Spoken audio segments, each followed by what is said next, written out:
Hello, everyone. Welcome to your favorite podcast, Qualitas. In today's episode, we are going to explore the world of the qualitative research.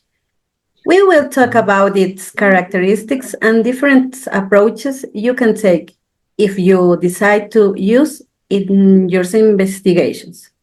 For this topic, we have relied on the words of kids, authors, and recognized students in qualitative research. So if you're looking for a practical guide, stick around because let's get started.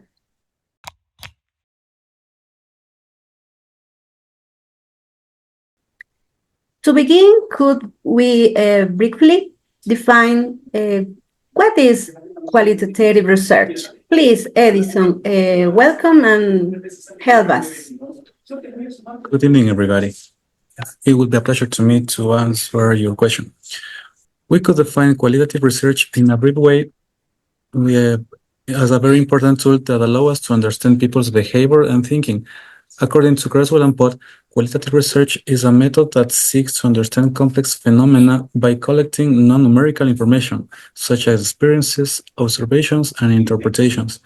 This method is based on in-depth analysis of information using methods such as interviews, focus groups, and observations to better understand the research topic. Sandelowski argues qualitative research is an umbrella term for an array of attitudes toward and strategies for conducting inquiry that are aimed at discovering how human beings understand, experience, interpret, and produce the social world. Thank you, Edison.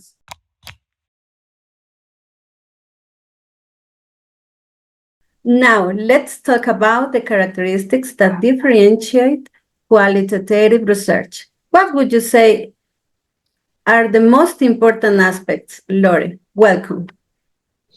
Good night, everyone. Good night, Sandrita. Thank you for your invitation. Well, we could summarize some of the characteristics in five main aspects. They are naturalistic, descriptive, concerned with process, inductive, and meaning. Qualitative research is typically conducted in natural settings rather than controlled environments. It means that qualitative researchers physically go to the people, set inside, or institution to observe or record behavior in its natural location. Dancing on Lincoln, 2011, mentioned qualitative researchers deployed a wide range of interconnected interpretive practices, hoping always to get the better understanding of the subject at hand. It is understood, however, that each practice makes the world visible in a different way. As descriptive, according to Merriam, 2009, qualitative research seeks to provide a richly detailed account of phenomena, emphasizing the how and why behind human behaviors and experiences. Creswell, by the other hand, describes the concern with process characteristic, explaining that this approach seeks to understand the evolving nature of social phenomena by studying the complex relationships and changes that occur within a given process. Patton, in 2015, explains that the inductive characteristic involves building knowledge from data, allowing patterns, themes, and insights to emerge in an organic way. It is in this context the researcher builds abstractions, concepts, hypotheses, and theories from details.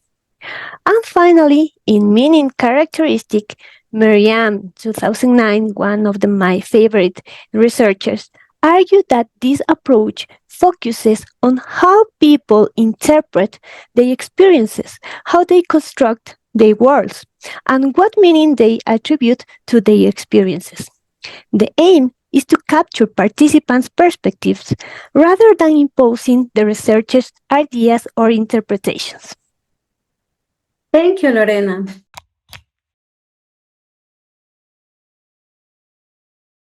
Now that we understand the main characteristics, let's move on of the specific approaches within qualitative research. What are the most used approaches, Edison? I'll start this segment by talking about phenomenology.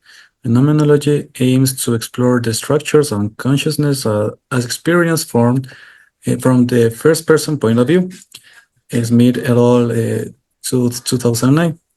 This kind of research attempts to explain how people can perceive the world around them through their lived experiences. Lorena, can you help us with another approaches? Of course, I'm going to talk about grounded theory. According to Strauss and Corbin in 1988, grounded theory is a qualitative research method that aims to develop a theory that describes and explains the phenomenon under study directly from the data collected. This method focuses on explaining how and why a phenomenon occurs.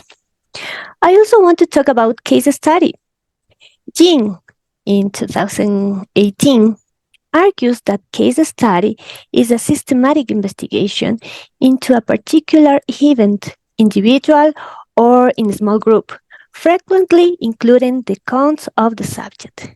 It focuses on the particularity and complexity of a single case, considering, of course, the context.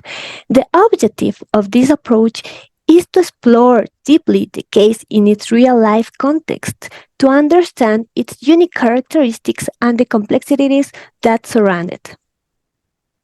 Okay, very well. Thank you. Thank you, guys.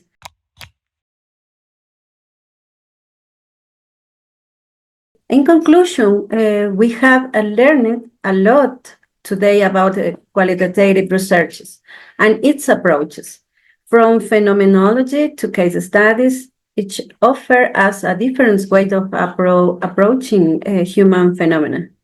We are very grateful to Lorena Jacome and Edison Quilumpango for joining us today and sharing their knowledge with us.